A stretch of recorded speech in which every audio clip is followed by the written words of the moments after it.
Okay, we have a guest speaker for you this morning. I'm going to introduce to you Elizabeth Amaning. Elizabeth, like me and like quite a few of you, is dyslexic, and she's going to talk a little bit about her journey and how the struggling a little bit at school academically is not necessarily something that is going to hold you back later on in life. So, welcome, Elizabeth. Thank you. Good morning, everybody. Good morning. How are we feeling this morning? Good. Good. Wonderful. My name is Elizabeth Kwarteng Amaning, as Steve has already introduced me. I run an organisation in Wandsworth known as A2idyslexia Dyslexia. Actually, what it stands for is Aspire to Inspire Dyslexia. And this organisation was formed or was born through an experience of obviously being dyslexic. I'm dyslexic and dyspraxic. I've got Erling syndrome, dysgraphia, all the dys, I have them. And then someone says to me, spell me dysgraphia, and I'm like, is it a D or is it an F first? So it can be a bit of a challenge in all these big words that they use for specific learning difficulties, and yet as a dyslexic person, it's a real issue sometimes to spell those words. But my journey started when I finished my postgraduate teaching certificate, and I was actually looking for work, and I went to JCP and Job Centre Plus, that is, and my work coach said to me, well, you're here to look for work, get on that computer and start looking for work. And I actually froze for that minute. I panicked for a bit because I said to her, is there any one-to-one support here? And she looked at me and said, what do you mean one-to-one support? And I said, I'm actually dyslexic and I'm going to need one-to-one support. And she said, well, we don't actually provide anything like that. So I stood there for a minute and I just thought, if there's no help for a dyslexic person in JCP, and Job Centre Plus are doing a fantastic job, really fantastic job, but I needed that one-to-one support so that I will be able to look for that work and move forward. And there was no such thing. So I said, right, that's it. Let's set up a website and let's start helping the community in terms of specific learning difficulty, dyslexia, dyspraxia, dyscalculia, whatever that may be. So today I'm here to talk to you about my journey, and I think Hector might need your help to actually do this for me. Yes, please. So Aspire to Inspire Dyslexia, like I already introduced ourselves, we're in a community, we're in a Wandsworth community, and we help ages from 7 or 5 or whatever the age is, up to the age of 100. We don't discriminate in terms of age. We will help anyone and everyone who needs help and support in terms of education, employability, or entrepreneurship, like set up your own company or set up your own business. And like as I explained earlier, it came from being at a point where I really needed support, and I just find that there was not one-to-one support for me. So in our team, this is the team here, we have Kathy Evans, who is our dyslexia assessor, and then we've got Jessie Hacken, who deals with the children's services, and Jessie gives one-to-one support and any other help or support that parents need for children with dyslexia. And then we've got Sharon McLean, who supports in the business area, and she will support the individual when you all leave here and go to university and finish. Come and see Sharon, and Sharon will support you from your business plan from the start to the end of setting up your business. And she doesn't just leave you there, she will support you for 1 more year whilst you're setting up your organisation as a dyslexic person. She will give you that support. We've got John Hicks, who's a life coach. And of course, for my journey, being dyslexic, I find that at some point I used to not want to talk about it when I was younger. But now I actually stand on top of a mountain and I will say to the whole world, hello, I'm dyslexic. Hello, can somebody help me spell Elizabeth? Because I'm struggling with it. And John gives life coach. And what I find is that a lot of clients that come through our door, initially they're a little bit sort of don't want to talk about dyslexia and so forth. And they've had emotional baggage that comes with it. And John will actually guide you from step to step to actually utilize your skills and bring all those positivity that, you know, what one's got as a dyslexic person. And John also runs a blog called Studying with Dyslexia, and he posts a lot of stuff to help dyslexic people. We've got Senya, who is my one-to-one support, and Sonia couldn't be here today because she's travelled, and she will help me with all the academic and written stuff that I struggle with. And then she would say to me, Lisa, why don't you go and do what you can and I do what you can't? And it works so perfect. And she's an amazing person. She runs her own business consultancy, and that support comes from Access to Work, which is Job Centre Plus. And then we have Linda Warwick, who's our bookkeeper and accountant. David Mallet, and David is a business entrepreneur. He's won so many awards for running his own organisation. He's actually based in Putney, so that's David. And then Sandra, who's just right here.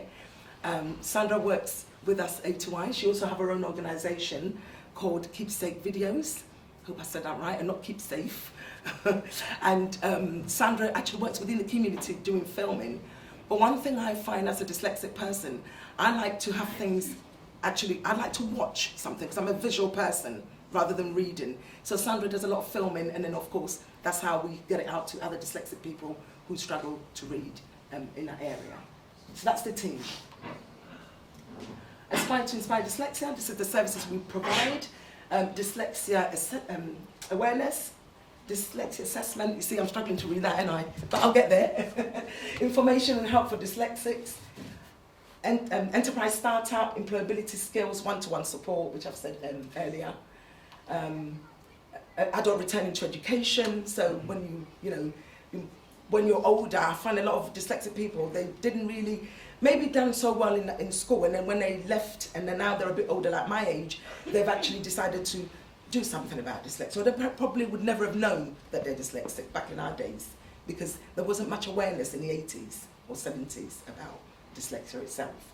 And of course we do inspirational speaking, and we have the ex-mayor of Wandsworth. I don't know if anybody met her last year.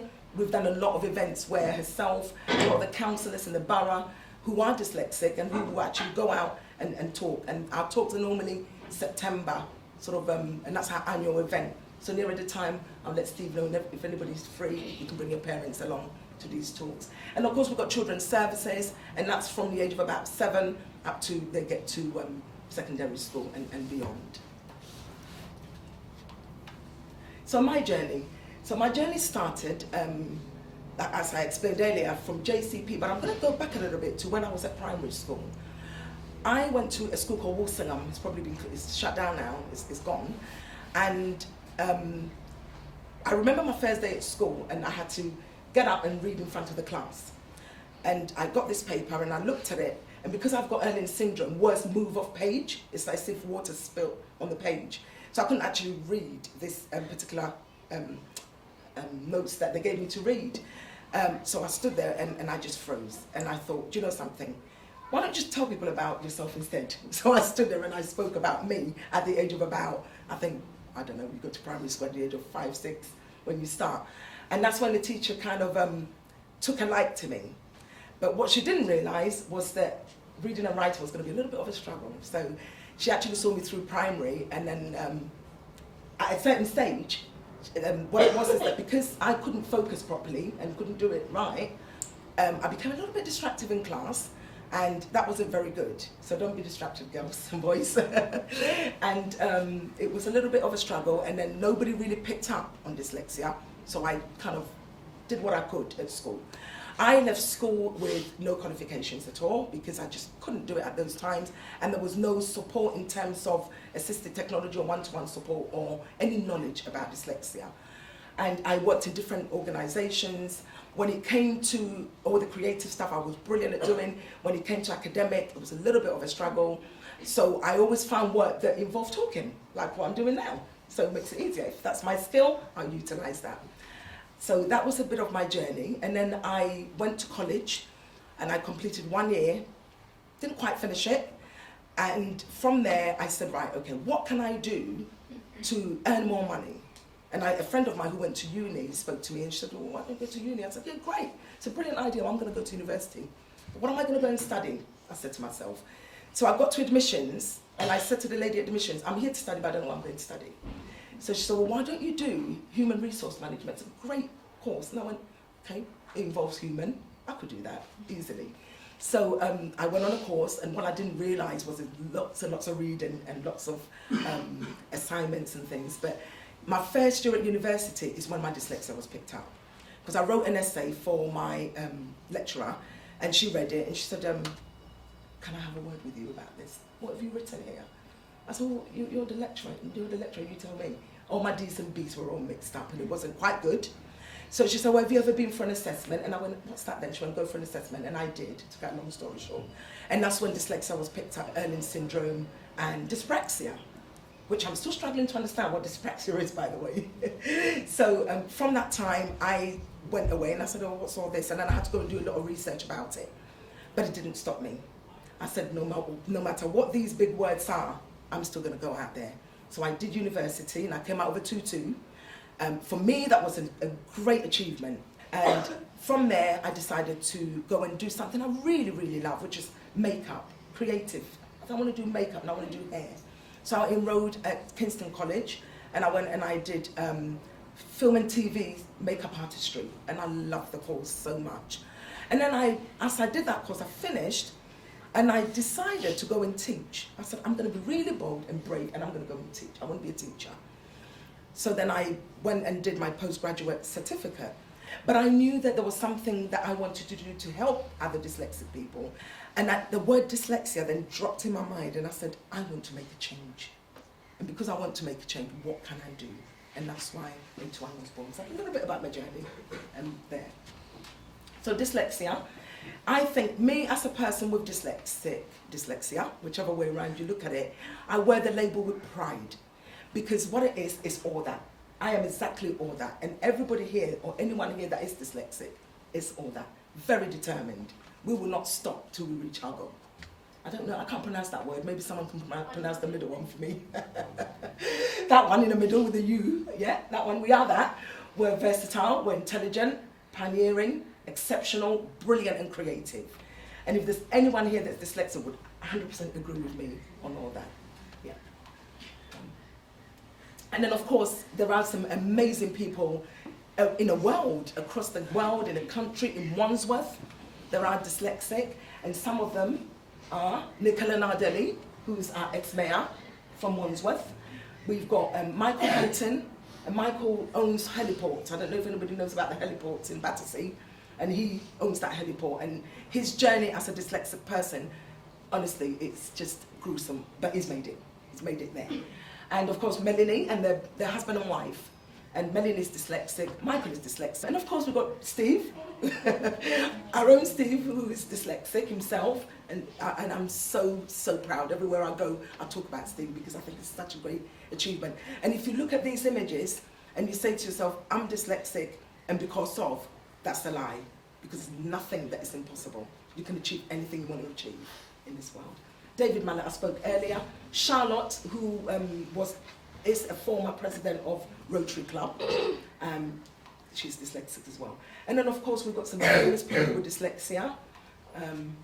Can anybody see? Who can tell me who's who on there? Come on, who can tell me? Who wants to go first? Lord Sugar. Will Smith. Winston Churchill. Professor Quirrell. Professor? Professor Quirrell. Okay.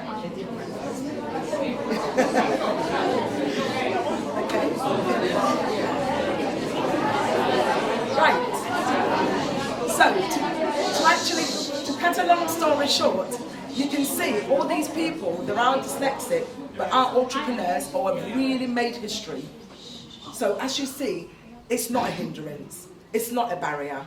We learn differently. So, as you can see, I think I can recognize a few people. Theo, I can't pronounce his surname. He was on that, he is still on that Dragons then, yeah. You've got Alan Sugar, we all know Alan Sugar, you're fired, yeah. And then we've got, I think he's a musician. That's right, yeah. And then, Liam, yeah, that's it. And then we've got Winston Churchill, is that? I don't know who he is. Tom Cruise, yeah. And then Wanamaker, Zoe Wanamaker. I don't know who he is. Reeves. That's right, then you can say it for me. Robbie Williams. Robbie Williams, yeah. Will Smith, yeah. Sam yeah.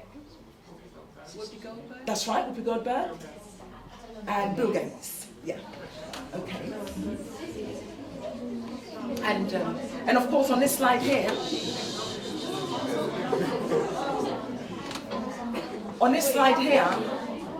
there's a few famous faces on there.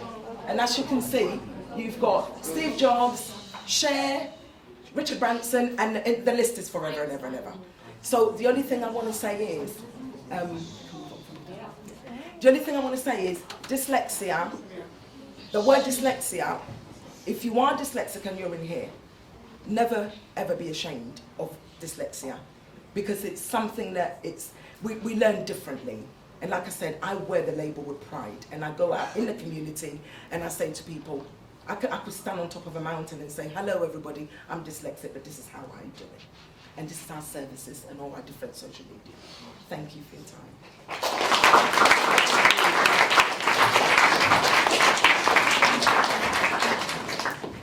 Okay, so I don't think we've got time for questions as such. I'm just going to ask Alex Rapetto to come up and say a few words. Thank you very much. Thank you. And it's very inspiring, and it's a privilege for you to be here, and also because I'm dyslexic, and it's very interesting what you talked about, and hopefully it will help any people here, and even if they're not dyslexic, also inspire them to do better. Thank Absolutely. Thank you. you.